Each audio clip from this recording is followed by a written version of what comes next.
Siapa di antara kalian yang masih gagal bayar di Indonana di awal tahun ini? Minjol dari tahun 2021, 22 sampai 23 masih gagal bayar di Indonana. Gimana sih kelanjutannya? Dan bagaimana sih resikonya kalau kalian gagal bayar di aplikasi Indonana di 2023 terbaru ini? Simak video ini sampai habis. Assalamualaikum warahmatullahi wabarakatuh. Balik lagi di channel Sekaligus Pinjol. Channel ini akan membahas masalah seputar aplikasi pinjaman online dan review aplikasi baik yang legal ataupun yang legal. Oke, langsung saja sikat tanpa basa-basi. Saya akan membahas masalah resiko gagal bayar di Indonana di 2023. Siapa yang masih gagal bayar? Pertanyaan paling mendasar, apakah Indonana ada di lapangan? Apakah masuk slik OJK? Apakah akan mendatangi kantor? Oke, saya akan bahas satu-satu. Di sini saya akan membahas resikonya, resiko terberat gagal bayar atau telat bayar di aplikasi Indonana. Karena masih banyak juga yang sering menanyakan tentang resiko gagal bayar di aplikasi Indonana. Lalu, apa aja sih resiko terberatnya ketika mengalami telat bayar di aplikasi Indonana? Nih, dengar baik-baik. Aplikasi Indonana ini adalah aplikasi pinjaman online legal ya, yang resmi terdaftar di OJK, dan aplikasi ini dikembangkan oleh PT Arta Dana Teknologi. Kalian bisa baca ya. Dan untuk jumlah download dari aplikasi ini juga lumayan banyak, yang sudah mencapai 5 jutaan di download dan memiliki rating 4, sekian dari 1 juta ulasan.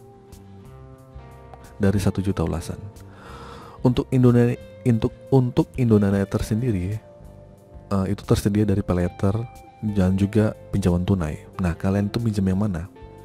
Sama halnya seperti aplikasi Aku Laku dan Kredivo ya. Nah, bukan hanya pinjaman tunai saja, namun ada paylaternya juga nih. Nah, ini jadi pokok bahasan kita. Paylater itu akan masuk slik OJK. Oke. Untuk resiko ketika telat bayar atau gagal bayar di aplikasi Indonana, yang pertama tentu kita pasti akan dilakukan penagihan lewat media komunikasi seperti WhatsApp dan juga telepon.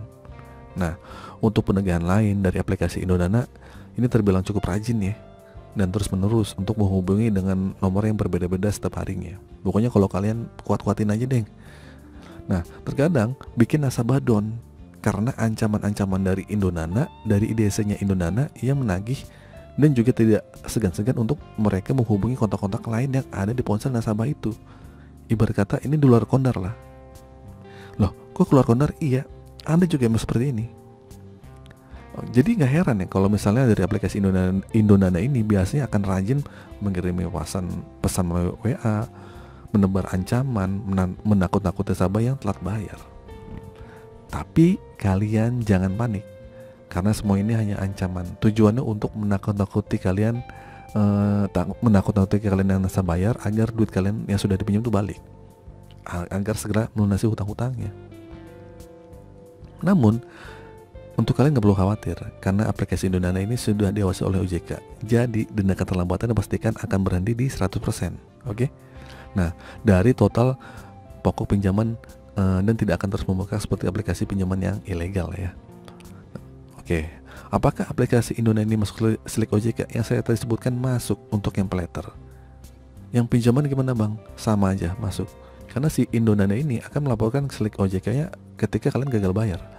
Nah, untuk aplikasi Indonana sendiri, ini bekerja sama dengan salah satu bank. Seperti yang kita ketahui ya, semua aplikasi pinjaman online yang bekerja sama dengan pihak bank tentu akan melaporkan slik OJK ketika nasabahnya telat bayar. Nah, aplikasi Indonana ini bekerja sama dengan PT Oke Indonesia. Nah, ketika masuk ke slik OJK, namanya sudah tidak di Indonana lagi, tapi atas nama PT Bank Oke Indonesia atau Oke Bank lah, Bank Oke. Nah, buat kalian yang mengalami galbay di aplikasi Indonana dan menanyakan apakah masuk slik OJK, jawabannya iya, masuk karena dia bekerja sama dengan bank. Lalu, apakah ada DC lapangan dari DC Indonana yang sering banyak ditanyakan nih? Oke, di sini saya jawab ya, untuk DC lapangan Indonana sejauh ini hanya baru di daerah sekitar Jabodetabek, dan itu tapi random. Nggak semua orang gagal bayar dikunjungi. Kalau kalian gagal bayar, nasib-nasiban aja dikunjungi ya. Jadi resiko terberatnya telat bayar di aplikasi Indonana selain didatangi DC lapangan, terus kedua masuk slik OJK. Oke? Untuk masalah ancaman-ancaman DC yang membawa debitur ke jalur hukum, itu udah basi lah ya. Mereka akan mengirim surat somasi lewat email, itu juga udah basi, itu udah biasa gitu kan, untuk menakut-nakuti kalian. Jadi kesimpulannya, untuk kalian yang gagal bayar Indonana di tahun 2023 ini masih tetap sama ya. Kalian masih tetap dilaporkan Slik OJK kalau kalian telat gagal bayar, dan kalian akan didatangi DC. Tapi ini random, nggak semuanya didatangi DC. Oke, itu saja teman-teman video kali ini. Semoga video ini bermanfaat. Akhir kata, assalamualaikum warahmatullahi wabarakatuh.